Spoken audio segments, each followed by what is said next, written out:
Este programa es presentado por Itaú, Puerto Caacupemí, Penner Automotores SRL, Lide.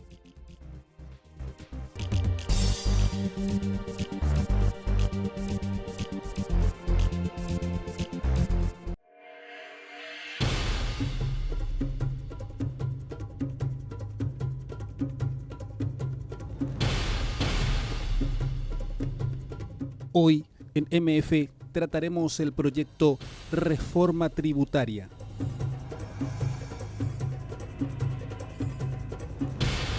Tenemos que tener en cuenta de que esto es cuidando justamente el tema de la comercialización de los productos, porque por un lado aumentar estos impuestos significaría separarnos aún más de que las empresas que facturan tengan mayor diferencia con los productos que ingresan de contrabando, que son muchísimos. Y que el hecho de separarnos de los productos de contrabando significa darle competitividad al contrabando. Por lo tanto, se van a comprar los productos de contrabando si es que por la vía de los impuestos se aumentan mucho los precios. ¿Qué está pasando con la gestión? La plata está, la gestión no hay, o la plata se usa mal. Esas son las cosas que no cierran para tratar de decirle a la gente van a subir los impuestos. Se le pide el esfuerzo a la sociedad, al ciudadano, al contribuyente, y no se ve de la clase política el esfuerzo de gastar mejor. En momentos como este, hablar de nuevos impuestos y de mayores tasas es complejo. Además, las tasas nuevas están proyectadas de una manera diferente, en donde se quieren tener tasas máximas y establecer crecimientos de acuerdo a las circunstancias. Cuando gastamos mal, obviamente el dinero no alcanza. Entonces, el hecho de que el padre gane más dinero para poder darle más dinero al hijo que malgasta, no es la solución. La solución, en primer lugar, está en el gasto correcto, ¿verdad? Entonces, después comencemos a ver las otras cosas, porque todos queremos una mejora.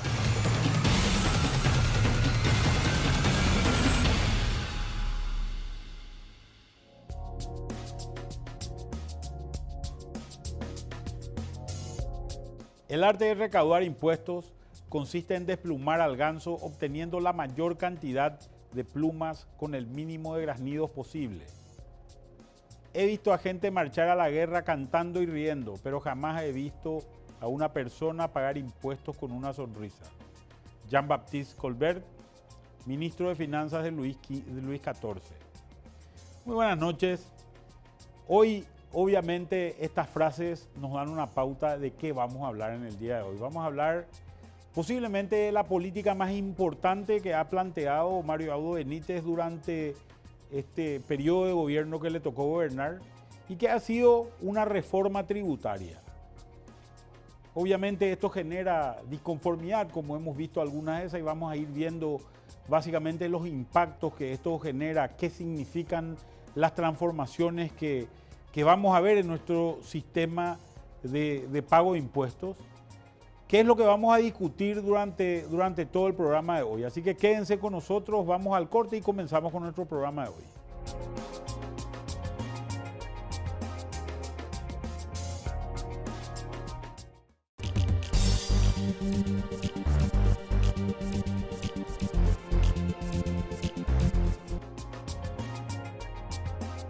Y hoy vamos a hablar de la reforma tributaria, como habíamos dicho en la introducción. Básicamente, desde momentos de la campaña electoral, el presidente Mario Abdo Benítez dijo que no tocaría las tasas de los impuestos. Esto se ha repetido varias veces durante ya el mandato del presidente Mario Abdo Benítez. Y creemos que esta es la base sobre la cual se tiene que arrancar. En general, esta propuesta de reforma no toca tasas en casi ningún caso, excepto en el selectivo al consumo, y vamos a hablar concretamente del selectivo al consumo, pero sí cambia las bases sobre las cuales se calculan muchos de los impuestos. Entonces, vamos a lo que tenemos hoy. Esta es la situación que tenemos hoy en el sistema tributario paraguayo. Tenemos un impuesto que se llama IRASIS, impuesto a la renta de actividades comerciales, industriales o de servicios, con una tasa del 10% para todas aquellas empresas que no son ganaderas ni agrícolas. Tenemos el impuesto a la renta agropecuaria o IRAGRO con una tasa también del 10% sobre aquellas actividades agropecuarias, fundamentalmente ganadería y agricultura. Tenemos un impuesto a la renta de pequeños contribuyentes, que es una tasa neta de más o menos 8% sobre el valor total. Y finalmente tenemos el impuesto a la renta personal, que tiene una tasa de entre 8 y 10% dependiendo de cuál sea el caso que tenemos. Esta es la situación general del sistema tributario que tenemos hoy. Vamos a ver qué es lo que implica esto básicamente. Cuando uno entra al IRASIS, gana alrededor del 10% sobre, tiene que pagar, perdón, alrededor del 10% sobre lo que gane en general. Cuando quiera distribuir dividendos y asumiendo que se distribuye el 100%, básicamente lo que va a hacer es va a pagar en cabeza de la empresa, o sea, la empresa va a ser la que va a pagar el 5% de dividendos.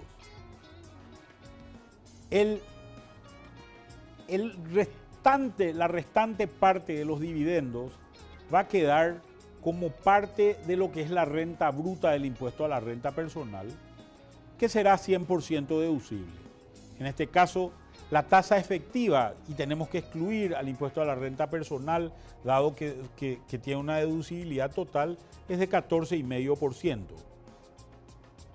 Cuando miramos el IRAGRO no está afectado por la distribución de dividendos, tiene una tasa de 10% sobre lo que se gane en la actividad agropecuaria, por tanto su tasa efectiva es directamente del 10%. Y finalmente tenemos el impuesto a la renta del pequeño contribuyente, que es de 8% sobre las ganancias, con una tasa efectiva que también será del 8%. Esta es básicamente la situación en la que nos encontramos en estos impuestos, excluyendo algunos, el IVA, el selectivo al consumo y otros impuestos que también forman parte del sistema tributario. Entonces, ¿qué es lo que se está proponiendo hoy? Esto es lo que es importante saber. En primer lugar, desaparecen el IRAGRO y el IRASIS. Esta desaparición del IRAGRO y el IRASIS da aparición a un nuevo impuesto que se llama IRE, Impuesto a la Renta Empresarial, y donde todos los contribuyentes, sean o no agropecuarios, van a tener una misma tasa. Aparece también el impuesto a los dividendos, es decir, un monto que se va a cobrar por todo aquel dinero que se vaya a distribuir por parte de la empresa a los propietarios de la misma empresa. Y acá hay un tema que creemos que es fundamental y que creemos que se debe tener en cuenta en este caso. Cuando hablamos del impuesto a los dividendos, hoy en nuestra legislación tenemos un problema. No pueden existir lo que se llaman las empresas holding, es decir, aquellas empresas que son dueñas de otras empresas. Entonces, supongamos que yo tengo dos fábricas, tengo una empresa con mi familia que somos dueños de una empresa que es la dueña de estas dos otras empresas y que son fábricas. Si yo gano plata en las dos fábricas, distribuyo dividendos, esos dividendos van a entrar como ingresos a mi empresa holding. Cuando me distribuya de mi empresa holding los dividendos a mí, al final voy a volver a tributar el impuesto a la renta, el IRASIS en este caso. Esto ha impedido la conformación de empresas holding, el seguimiento de personas jurídicas y ha generado también mucho desorden en general en la forma en que se tiene la propiedad de las empresas. En esta reforma se asume esto a través de este impuesto a la distribución de dividendos, donde básicamente lo que se dice es, hay un impuesto que va a quedar, que cuando se haga esta distribución de dividendos no se va a pagar en el primer caso y se va a quedar como un crédito fiscal que va a ser pagado en el segundo caso. De esta manera no existe el problema de la doble tributación en ambos casos Y al no existir el problema de la doble tributación, tenemos la ventaja de que hoy podrán existir empresas holdings. Creemos que esta es una noticia que es interesante en general para los empresarios, ya que podrán generar un esquema de orden mucho mayor en las propiedades que tengan de estos activos empresariales en general. Y continuamos con la otra parte de los impuestos. Aparece también un impuesto a las rentas de no residentes. Anteriormente se cobraban impuestos exclusivamente sobre la base de aquellos que son residentes. Hoy también se podrán cobrar impuestos a aquellos no residentes. Y finalmente aparece el impuesto a la renta personal. El impuesto a la renta personal que ha tenido modificaciones que son importantes. Vamos a ver cómo funciona esto en la actualidad. Entonces, se van a fusionar básicamente el IRASIS, el IRAGRO y el impuesto a la renta del pequeño contribuyente en un solo impuesto que hoy se llama impuesto a la renta empresarial. Los dos tendrán una tasa del 10%, ¿verdad? Por otro lado, cuando yo distribuya dividendos de una empresa determinada posterior al pago del impuesto a la renta empresarial del IRE, me aparecerán lo que se llamará el impuesto a los dividendos, asumiendo que distribuí alrededor del 100% de los dividendos que me sobraron después de pagar el impuesto a la renta empresarial. Esta tasa va a ser una tasa que tiene una suba, que pasa del 5 al 8%. El impuesto a la renta a los no residentes tendrá una tasa directa, no tendrá este impuesto a los dividendos, sino que tendrá una tasa directa de básicamente el 15% para los no residentes. En estas circunstancias nos encontramos con que hay incrementos de tasas en varios casos. Cuando miramos, vamos a ver las tasas planteadas y los detalles de estos impuestos. Cuando miramos el impuesto a la renta de las empresas, vamos a ver que el régimen general, para todas las facturaciones mayores a 500 millones, hay algunas especificidades en la legislación planteada en ese caso, serán para las empresas grandes y habrá un régimen simplificado para las empresas pequeñas. Se llama simple para aquellos que facturan entre 100 y 500 millones de guaraníes y se llama re simple para aquellas facturaciones menores a 100 millones de guaraníes. En el caso del simple, la tasa del impuesto de 10% será calculada sobre una de dos alternativas.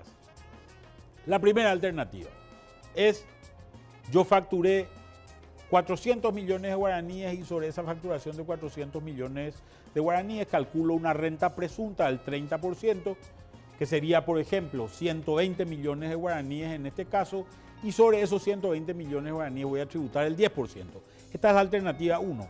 La alternativa 2 es: voy a tomar en el simple ingresos menos gastos, un número cualquiera, vamos a suponer que cobré 400 y gasté 300, con lo cual me sobró 100, sobre esos 100 voy a pagar el 10%, o sea, pagaría 10 millones de guaraníes de impuesto, del impuesto simple.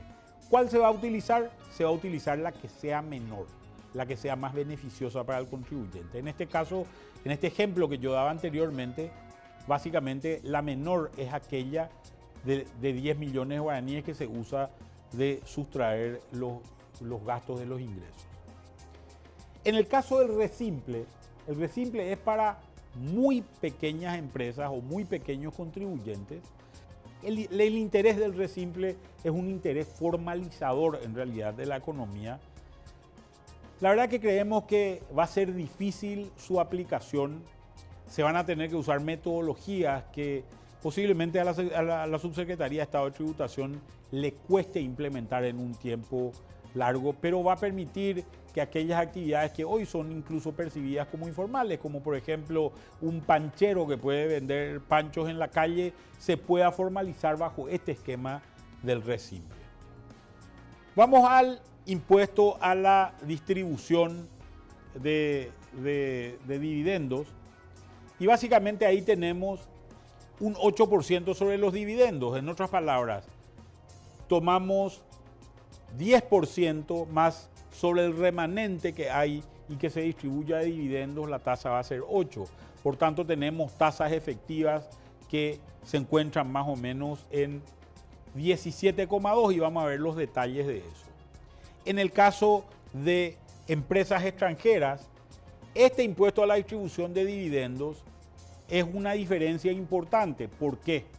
Porque anteriormente una empresa extranjera lo que hacía era, tenía que pagar 10% de impuesto a la renta, más 5% por distribución de dividendos, lo cual le da un 14,5%, como en el caso de un paraguayo, más el 15% del saldo restante de dividendos que remese al exterior. Por tanto, estaba pagando una tasa efectiva de alrededor del 27% en su totalidad. Acá se elimina ese intermedio de 5% y se incluye directamente dentro del 15%. Hay un beneficio a aquel inversionista extranjero que quiera venir a invertir en el Paraguay. El impuesto a los no residentes básicamente van a ser sobre aquellas remesas del exterior que vengan a Paraguay. Y el impuesto a la renta personal, que básicamente se divide en dos categorías: las rentas del servicio personal y las rentas y ganancias de capital. Cuando miramos el impuesto a la renta empresarial, acá hay un dividendo que después de pagar el IDI, llegó al empresario. Este empresario, ¿qué es lo que va a hacer? Al terminar, va a decir, tengo un dividendo de X, de X cantidad. Hoy lo que hacía es, entraba dentro del impuesto a la renta personal, como al 50% era imputado como una renta bruta y podía deducir todo lo que había ahí. Hoy ese dividendo, que es el resultado final de la gestión de una empresa de la cual atrás de la cual hay un propietario, va a pasar a ser un dividendo que no va a entrar dentro de las rentas del servicio personal. Dentro de estas rentas del servicio personal solamente se incluirán las facturas que yo haga por prestación de servicios profesionales. Esto puede ser un médico, puede ser un contador, puede ser un odontólogo, etcétera, etcétera, más los salarios que yo cobre. Entonces, estas rentas de servicio personal funcionan exactamente de la misma manera que hoy funciona el impuesto a la renta personal. ¿Qué es lo que yo hacía anteriormente? Si tenía un monto determinado y tenía un remanente de dinero determinado, tenía un sobrante, como ese sobrante tenía que pagar renta personal sobre ese sobrante, mucha gente lo que hacía era sacar un crédito e ir a comprar acciones o ir a comprar un terreno o alguna inversión de ese tipo. Esas inversiones me permitían hacer que el impuesto a la renta sea cero, básicamente porque mi renta neta era cero. Ahora no, ahora van a entrar los dividendos posiblemente dentro de las rentas y ganancias de capital. Entonces, al entrar dentro de las rentas y ganancias de capital, cualquier compra de acciones o de terrenos que yo haga van a ser imputables dentro de las rentas del servicio personal solamente al 50%. Y voy a poner un ejemplo.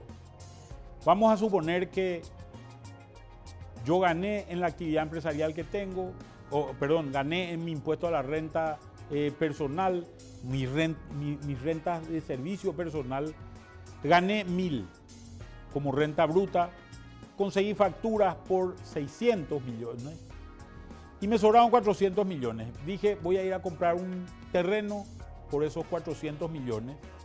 Me voy y compro el terreno. Anteriormente los 400 millones eran cargados dentro de lo deducible del impuesto a la renta y terminaba siendo 1.000 menos 1.000 daba 0, por tanto yo terminaba pagando 0 de impuesto a la renta.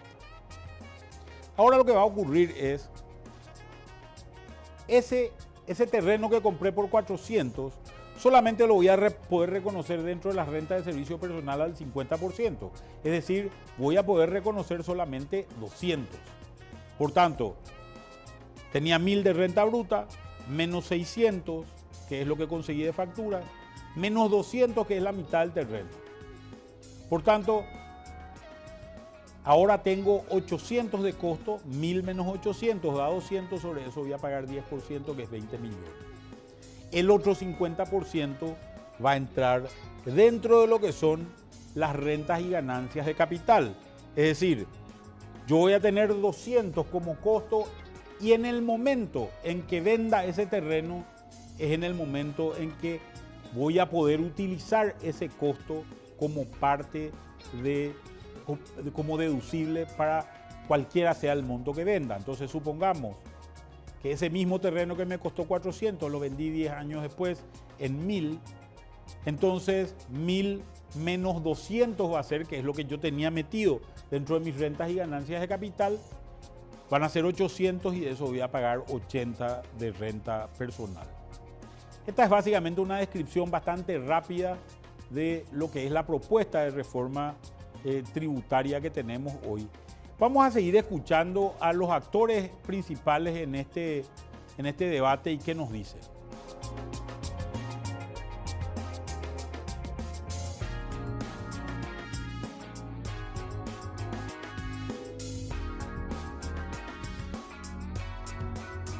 Yo creo que en gran medida ha habido avances importantes y que si bien no está todavía al 100%, en un porcentaje muy elevado ya hay acuerdos, ¿verdad?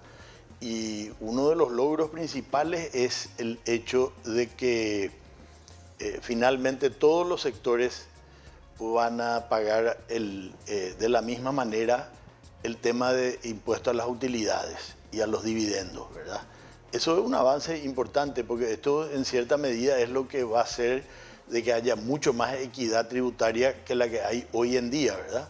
Ya que había sectores que tenían el impuesto a la renta personal diferenciado, ¿verdad? En este momento se va a uniformar todo y eso es un gran avance que se ha tenido. Y por supuesto que todavía quedan algunos puntos y bueno, desde el punto de vista de la reforma tributaria es eso. Pero también si estamos hablando de la reforma fiscal, entonces tenemos que tener en cuenta, y que es lo que siempre estamos reclamando, tenemos que ver el tema del gasto, de la contención de los gastos, ¿verdad? Y el tema de las compras públicas, porque todo esto hace un paquete, porque ¿de qué sirve aumentar hoy los impuestos si la canilla va a seguir abierta en materia de los gastos? En el 2004, cuando se hizo la reforma tributaria, se bajaron las tasas y subió la recaudación. Eso era todo un desafío, una incógnita en su momento. Hoy creemos que el desafío es armonizar y rediseñar el sistema impositivo de tal manera a volverlo más eficiente. También mejorar la gestión, fortaleciendo la Secretaría de Tributación y mejorar la recaudación sin subir tasas. Esa es nuestra visión como sector privado. Como sector recaudador generalmente está siempre la tendencia a subir tasas. Nosotros no compartimos esa visión y esa es una de las cuestiones que falta armonizar, por eso el pedido de prórroga de algunas semanas más, porque el jueves recibimos el primer borrador sin tener una lectura integral y completa. Por eso necesitamos esta semana para analizar internamente, la próxima semana volver a hablar con la gente de Hacienda y después de Semana Santa ir al Parlamento con algo más elaborado. El desafío es, sin subir tasas, recaudar más y gastar mejor. Y creo que la discusión del gasto es lo más serio para que la gente tenga confianza y pueda pagar tranquilo sus impuestos. Porque hasta ahora se ven secretaria de oro, despilfarro en muchos privilegios para gente que entra sin concurso. Es decir, hay un Paraguay que se esfuerza, produce, aporta, y hay un Paraguay que se está farreando el presupuesto, y eso molesta. Esta reforma tributaria la vemos con buenos ojos porque definitivamente llegar a un acuerdo no necesariamente un acuerdo, pero un consenso con el empresariado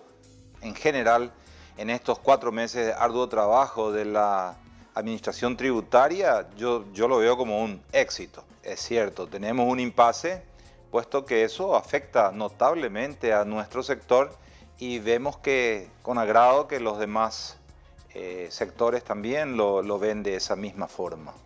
El impuesto a la renta personal para nosotros debe mantener su incentivo a la inversión privada y su incentivo a la formalización. Y esta visión no es compartida con los técnicos del Ministerio de Hacienda. Lastimosamente, en la reforma propuesta vemos que perdemos la posibilidad de la formalización de la economía, digamos. En ese sentido, esta es un poco la posición con relación a la reforma. En estos momentos estamos recibiendo el último borrador. Cada sector está reaccionando porque tenemos aumentos importantes en el selectivo al consumo. Esos son productos y sectores específicos que se plantean aumentos en la tasa del selectivo. Cada uno de ellos está evaluando los impactos y estamos trabajando con cada sector afectado. Creo que la próxima semana vamos a empezar a tener posiciones sobre cada uno de los tributos. El impuesto a la renta a las empresas. En el impuesto a la renta personal se crea un impuesto nuevo, el impuesto a los dividendos. Hay un aumento en la tasa efectiva del impuesto. En la presentación que nos hacían en el Ministerio de Hacienda mostraban una reducción de la tasa y cuando empezamos a analizar nos encontramos que hay un aumento importante. El sector agropecuario que pasa a integrarse al impuesto a la renta a las empresas tiene un aumento considerable en lo que tiene que ver el impuesto a las rentas. Y todavía hay capítulos indefinidos. Por ejemplo, el IVA agropecuario no está definido, hay algunos ajustes en el IVA.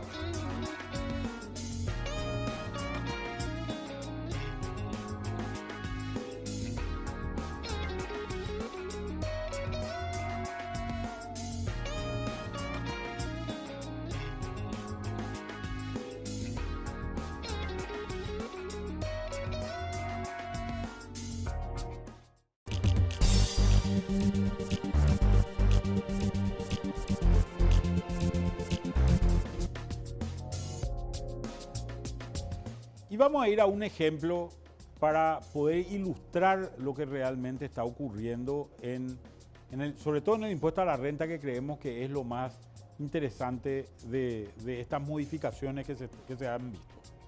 Esta es la estructura tributaria actual. Supongamos que una empresa generó utilidades por valor de 100. Tendrá que pagar una tasa de 10%, que serían 10, le quedaría un remanente de 90. Ese remanente de 90 será un remanente que básicamente tendrá, si es que se distribuye al 100%, tendrá que pagar, la empresa tendrá que pagar un 5% sobre esos 90, que será 4,5, por tanto le quedará un total de 85,5. Lo que hoy dice la legislación es básicamente que ese 85,5 constituye, la mitad de eso constituye una renta bruta para el propietario de la empresa. Sobre esa renta bruta, dado que ya pagó un impuesto del 5%, se considera solamente el 50% y sobre el 50% de estos 85,5 se paga otro 10%. O si lo queremos ver de otra manera, sobre los 85,5 se paga un 5% que es 4,275. Lo que termina pagando en total el contribuyente será 14,5 más este 4,275, que da un total de 18,78, como vemos en el cuadro. Sin embargo, este 4,275 en realidad es 100% deducible, por tanto no puede calificar como base, como la tasa efectiva. Con lo cual podemos ver que nuestra tasa efectiva es solamente de 14,5%, la tasa que se está teniendo hoy.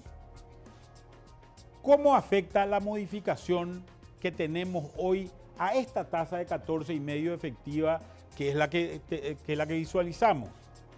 Hoy ¿Qué dice la nueva propuesta de reforma? Tenemos los mismos 100 que habíamos ganado antes, la misma tasa de 10% del impuesto a la renta, que ahora se llama IRE. Por tanto, nos sobran 90 al final. Si queremos distribuir esos dividendos, básicamente nos aplicarán una tasa del 8%. Esa tasa del 8% dará 7,2 sobre los 90 que me sobran y tendré un remanente de 82,8 o tendré una tasa efectiva de 17,2. Hubo un incremento del orden del 18,6% en la tasa efectiva que tenía cobrada anteriormente. Este es el caso de aquellos sectores no agropecuarios, es decir, aquellos que pagaban el IRASIS y pasan a pagar el IRE van a tener este incremento en su tasa efectiva del 18,6 a una tasa efectiva de 17,2%. Vamos a ver qué es lo que ocurre con los sectores ganaderos y con los sectores agrícolas. Básicamente en el sector ganadero, en el sector agrícola, la tasa es de 10%. En la distribución, el que contribuye al IRAGRO no paga la distribución de dividendos, por tanto, tiene una tasa efectiva solamente del 10%. Tampoco es contribuyente al impuesto a la renta personal. ¿Qué es lo que ocurrió en este impuesto? Básicamente lo que vemos es que el ganadero o el agricultor lo que tendrá es que pagar de la misma manera que está pagando cualquier otro tipo de empresas. Por tanto, tendrá un 10% de impuesto a la renta empresarial, más un IDI, un impuesto a la distribución de dividendos del 8%, que dará un 7,2 sobre el remanente. Por tanto, tiene una tasa efectiva del 17,2. Para el ganadero o para el agricultor, la tasa efectiva que tiene le subió en 72%. Esta es la situación en la que se encuentran. Ahora, todas aquellas críticas que solíamos oír de sectores no agropecuarios al sector agropecuario, de que nunca se pagaban impuestos o de que los impuestos que pagaban eran diferenciales, tendrían que desaparecer, dado que tenemos hoy un incremento de tasas muy importante del 72% para el sector, que en general va a afectar a ese sector y que va a equiparar las tasas en valores globales. Por tanto, cuando ponemos a resumir, básicamente vamos a ver las tasas calculadas en la variación del IRASIS al IRE. Pasa de una tasa efectiva actual de 14,5% a una tasa efectiva de 17,2%. Por tanto, el sector no agropecuario recibe una tasa en renta del orden del 19% en valores totales. Cuando miramos el caso de los sectores que pagan IRAGRO o los sectores agropecuarios, sobre todo agricultura y ganadería, vamos a ver que la tasa pasa de una tasa efectiva de 10% a una tasa efectiva en la propuesta del 17,2%. Si es que queremos hacer un volumen más o menos general de qué es lo que ocurrió, podríamos decir que hay un incremento ponderado más o menos en estas dos tasas del orden, porque esto representa alrededor de un 20% de la economía, mientras que esto representará el saldo de la economía. Sobre una recaudación de 500 millones, más o menos estamos hablando de una tasa efectiva del orden del 30% de incremento en toda la recaudación final. Estamos hablando de tasas que, si se mantuviesen los sistemas económicos en la forma en la que están hoy, podríamos decir que hay un incremento más o menos del orden, o podría haber un incremento que oscilaría alrededor de los 150 millones de dólares en la recaudación total del impuesto a la renta. Vamos a ver, hicimos una consulta también con la gente, ¿verdad? Para saber qué es lo que la gente piensa sobre el incremento de impuestos a través del Twitter y vamos a ver con Paloma qué es lo que nos respondió la gente. Hola Manuel, ¿cómo estás? Y extendemos el saludo también para la teleaudiencia. Es momento de mirar la encuesta que realizamos esta semana en la red social Twitter, como todas las semanas. La pregunta era la siguiente, tiene que ver con la reforma tributaria. ¿Estás de acuerdo con las modificaciones presentadas en el proyecto de reforma tributaria?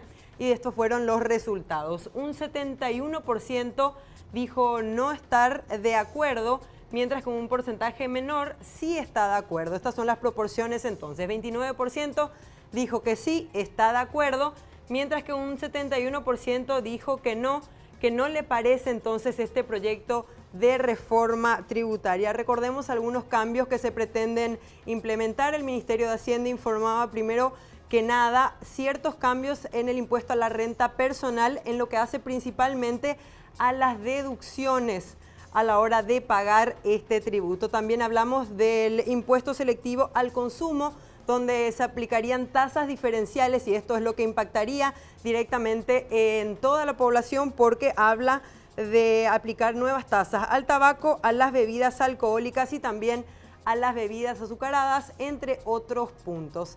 Recordemos también, hace unos días el ministro de Hacienda, Benigno López, él daba a conocer, aparte de estos puntos, también cuándo se va a presentar este proyecto de ley. 2 postergaciones ya para fin de mes, para finales de abril, se tendría entonces este proyecto de ley terminado en consenso también con los gremios empresariales en el Congreso. El 16 de mayo es la fecha que está marcada entonces para estudiar este polémico proyecto de ley. Bueno, y esto es lo que veíamos entonces en la plataforma Twitter. No se olviden de seguirnos en @mfeconomía y también recordamos las redes sociales del canal Pro PY en Instagram, Twitter y Facebook, como también nuestra página web www.canalpro.com.py.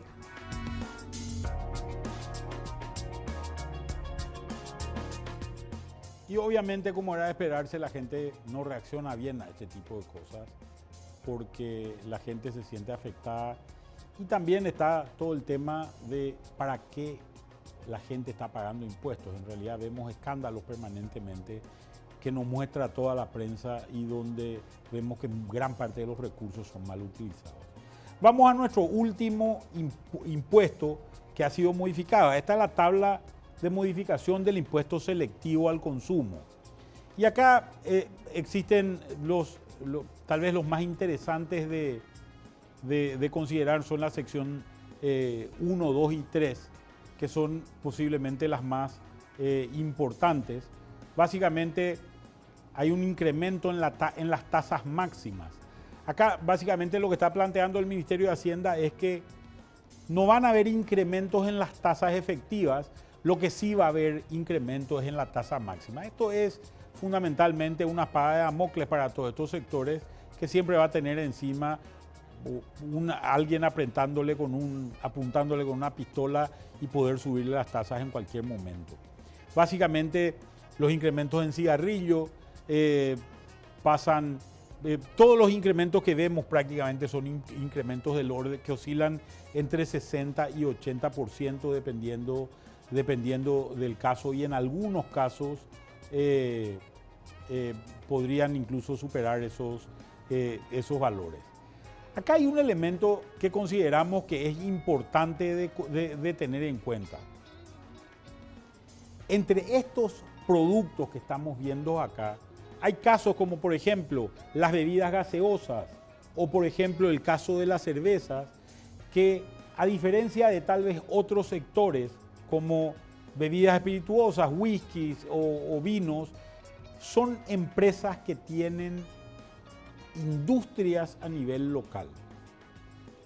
Por tanto, impactos que puedan tenerse en las ventas de estos productos van a generar impactos en esas industrias y al generar impactos en esas industrias también van a generar posiblemente caídas en sus ventas y al generar esas caídas en las ventas lo que vamos a ver es pérdida de rentabilidades. Las empresas reaccionan ante las pérdidas de rentabilidad achicando sus costos, posiblemente despidiendo gente. Por tanto, en algunos sectores acá lo que vamos a ver es un impacto bastante significativo en términos de empleo que estamos generando y empleos formales que estamos generando. Vamos a ver de dónde viene esta idea. Básicamente viene de un tema que los economistas le llamamos la elasticidad de la demanda. Una demanda inelástica, como la que vemos en la parte derecha de la pantalla, básicamente es aquella demanda que tiene donde una variación del precio determinado produce una pequeña variación en la cantidad, como podemos ver en la parte de abajo del gráfico, que es donde se mide la cantidad. Es decir, estos serán bienes que seguramente yo no los voy a dejar de consumir por el hecho de que varíe o no el precio. Posiblemente el agua estará en este tipo de mediciones. Cuando miramos lo que es una demanda inelástica, una demanda elástica en general, la misma variación del precio produce grandes variaciones de la cantidad. Es decir, la gente lo que busca es sustituir el bien por otro bien.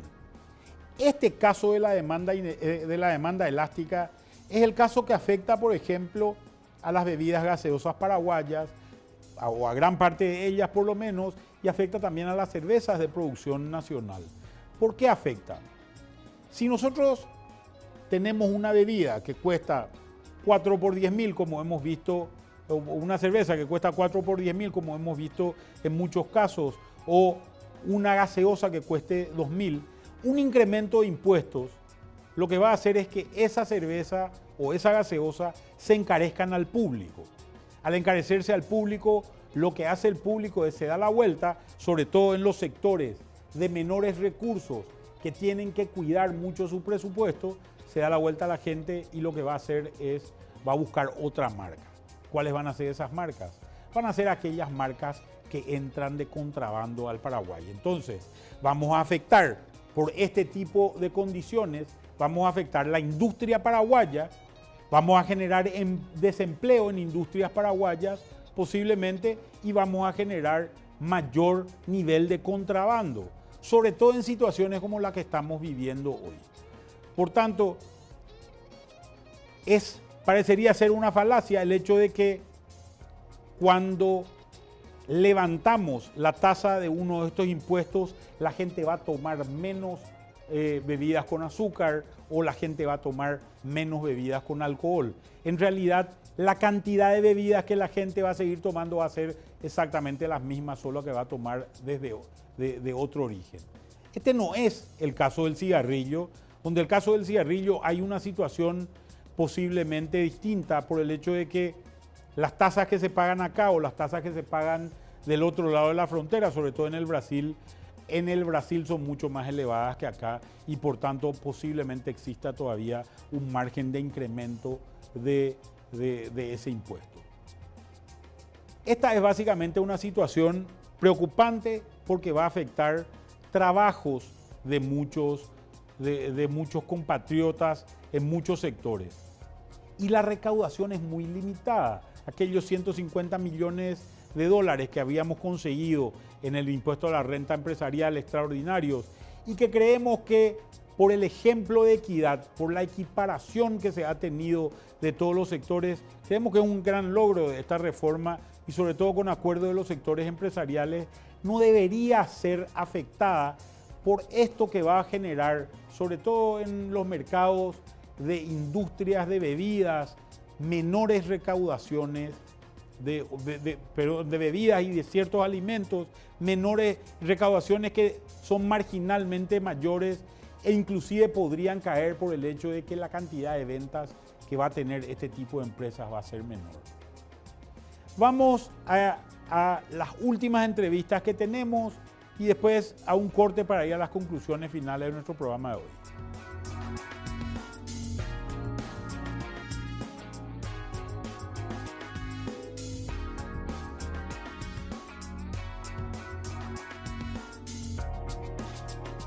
En realidad no hay cuestionamiento, lo que hay es todavía no nos hemos podido poner de acuerdo y sobre todo en el tema del impuesto selectivo al consumo en donde se pretende aumentar los impuestos a la cadena del tabaco, a la de bebidas azucaradas y no azucaradas, las bebidas gaseosas, y también tenemos el problema de los alcoholes, ¿verdad? Tanto la cerveza, los vinos y las bebidas espirituosas, ¿verdad? Entonces, realmente ahí vemos que la propuesta se fue muy arriba.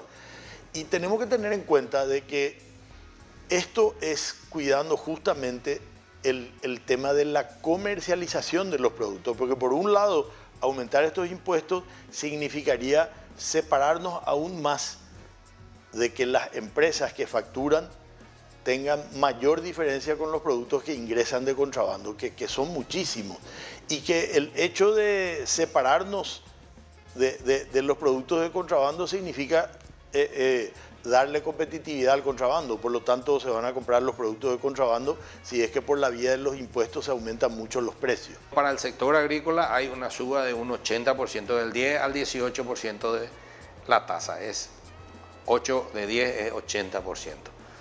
Eso va a permitir equiparar en igualdad de condiciones a las empresas. Los medianos y pequeños productores que tienen su tierra a nivel personal no van a estar afectadas por esa tasa adicional, entonces van a estar con el mismo régimen que venía antes. Entonces están más protegidos. Los que van a tener un incremento fuerte son las empresas que se dedican a la actividad agropecuaria, equiparándose con las otras empresas. Y en contrapartida, para los que pagaban IRASIS, que van a tener un beneficio de poder anualmente trasladar las pérdidas hasta un 20% por año durante 5 años. Que no tenían ese beneficio, eso van a asimilar de lo que venía del IRAGRO. Entonces hay una armonización ahí y una igualdad para todos, pero un aumento duro para el sector. El sector es el que más fuerte, el sector agropecuario tiene el aumento más fuerte. Yo diría que no existe un consenso porque el impuesto selectivo al consumo es un impuesto que lo paga finalmente el usuario final. Entonces, en un momento de recesión económica o que la economía está debilitada, obviamente es preocupante. El negocio en general, el comercio en sí, está sintiendo un impacto de recesión. Y en momentos como este, hablar de nuevos impuestos y de mayores tasas es complejo. Además, las tasas nuevas están proyectadas de una manera diferente, en donde se quieren tener tasas máximas y establecer crecimientos de acuerdo a las circunstancias. Eso desalienta también eventualmente a una inversión que pueda hacerse del exterior, puesto que el industrial que pueda venir a querer instalarse acá va a pensar no en la tasa vigente, sino en la tasa posible, que es la tasa efectiva y real que va en algún momento tener que afrontar. Si el producto, como la gaseosa y otros, suben de precio, no es que la gente va a consumir menos, va a consumir igual. Pero ¿qué sucede? Va a comprar el producto de contrabando. Yo creo que así tal cual está, va a tener un impacto en la formalidad, va a haber un retroceso importante en la formalidad, vamos a tener un impacto importante en la economía, por el lado del contrabando sobre todo, porque los aumentos en el selectivo al consumo tienen que ver con el contrabando y vamos a tener un incremento importante en el costo de los productos.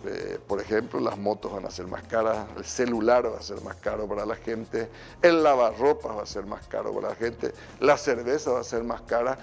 Y bueno, eso lo que hace es que la gente busque por dónde conseguir el mismo producto más barato y tenemos el contrabando, ¿verdad? El contrabando, algunos productos son fáciles de adquirir de contrabando en el Paraguay.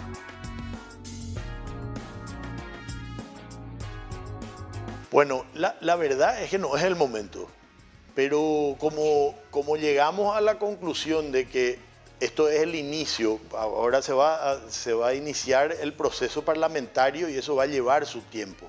De modo que probablemente todas estas modificaciones no van a entrar en vigencia este año, van a entrar en vigencia el año próximo. Y esperemos que el año próximo la situación tanto de nuestra economía hayan mejorado como para que se pueda encarar esta reforma, este aumento de impuestos por la vía también de un crecimiento de la economía paraguaya. No es un buen momento por la desaceleración de la economía, por un lado. Por otro lado, no se construyó la suficiente confianza entre los actores políticos y la sociedad para que haya una visión compartida y un esfuerzo compartido. Eso es lo que no se ve. Con la desconfianza flotando se genera incertidumbre y eso paraliza más la economía. Entonces hay que construir confianza, tienen que dar señales de que van a ser serios con el gasto y se va a terminar el derroche o el carnaval de gasto, porque el mal gasto no genera predisposición a seguir aportando. Nadie carga nafta en un tanque de combustible agujereado. Yo diría que mantener las tasas es una de las fórmulas más eficientes. En todo, obviamente, el control debe darse, ¿verdad? Nosotros tenemos el caso hasta en la familia, en la casa, cuando gastamos mal, obviamente el dinero no alcanza. Entonces, el hecho de que el padre gane más dinero para poder darle más dinero al hijo que malgasta, no es la solución. La solución, en primer lugar, está en el gasto correcto. Bueno, yo creo que hay aspectos que pueden implementarse. El aspecto que a nosotros nos preocupa es el aumento de tasas en un periodo de desaceleración económica de casi todos los sectores de la economía. Porque esto empieza y estamos hoy todavía no hemos visto que entramos en una planicie como empezar a mirar de manera más positiva la economía de vuelta, ¿verdad?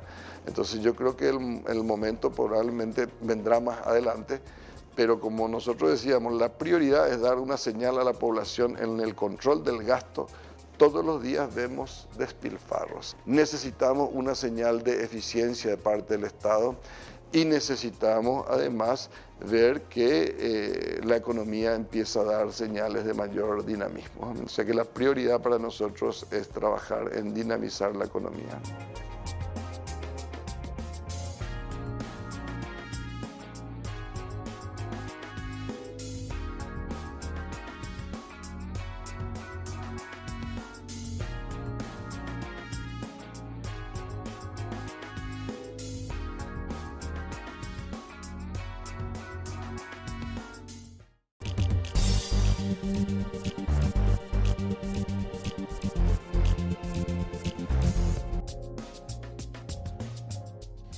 Como hemos visto durante el programa, en realidad hay modificaciones muy interesantes, según creemos, dentro de lo que es la modificación tributaria.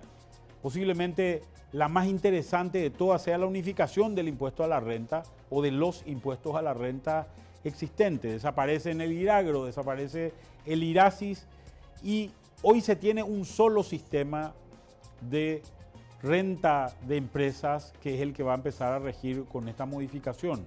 Esto significaría obviamente un incremento del sistema de impuesto a la renta de empresas, dado que se da por el lado del sector agropecuario un incremento del orden del 72% sobre las ganancias que tendrá que tributar, y sobre el caso de las empresas no agropecuarias esto subirá un 18%. En total, las tasas efectivas a todos los empresarios rondarán el 17,2%, como hemos visto durante el programa. Obviamente esto genera un impacto significativo también en lo que es el impuesto a la renta personal. El impuesto a la renta personal, que hoy pasará a dividirse en dos partes: los impuestos a rentas propias, digamos, corrientes de las personas, por un lado, y las rentas y ganancias de capital. Esto antes estaba todo metido, o hasta ahora está metido todo dentro del impuesto a la renta personal. A uno le permiten deducir acciones, le permiten deducir propiedades inmuebles, por ejemplo, dentro del mismo impuesto, y ahora esto se separará, obviamente sacando también la parte de dividendos recibidos por las empresas. Las modificaciones en el IVA son modificaciones que son bastante menores, y hemos visto también modificaciones obviamente en las tasas máximas del selectivo al consumo, aquel impuesto que pagan algunos bienes, este impuesto que, como bien lo hemos visto, es un impuesto al pecado, entre comillas, que grava y trata de desalentar un consumo. Sin embargo, en esquemas de economía abierta, eso parecería ser extremadamente dudoso. Lo que sí vamos a hacer es desalentar algunas de las industrias que son industrias nacionales y son importantes. Creemos que el resultado final de esta reforma tributaria tiene el objetivo de recaudar más para el fisco. Creemos que equipara en términos de equidad a todos los sectores, sobre todo en el impuesto a la renta de las empresas, pero creemos que si el objetivo es buscar que aquel que no paga empiece a pagar, ese objetivo está lejos de lograrse con esta reforma. Para alcanzar un objetivo donde uno pretenda incluir a gente que hoy no está pagando, tenemos que tener en cuenta dos situaciones. La primera de ellas es, hay gente que no va a estar incluida dentro del impuesto, no porque va, sino porque trabaja en sectores ilegales. Y estamos hablando sobre todo de contrabando, estamos hablando de drogas, estamos hablando de actividades que son de por sí ilegales y que por tanto jamás van a tributar. A aquellos que están hoy, por un lado, evadiendo impuestos o que están eludiendo impuestos, tratando de hacer trampas para bajar los montos que tienen que pagar, tampoco se le va a incorporar con esta reforma. Y creo que hay que ser muy claro en esto. Si se quiere incorporar, si se quiere ampliar la base de contribuyentes, lo que necesitamos es un organismo recaudador que también sea diferente.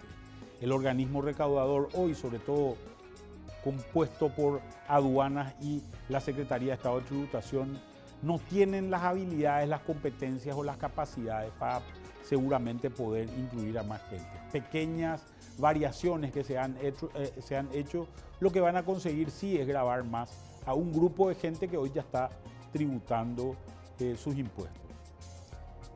Queremos dejarles con esta reflexión final y los esperamos la semana que viene. Muchas gracias.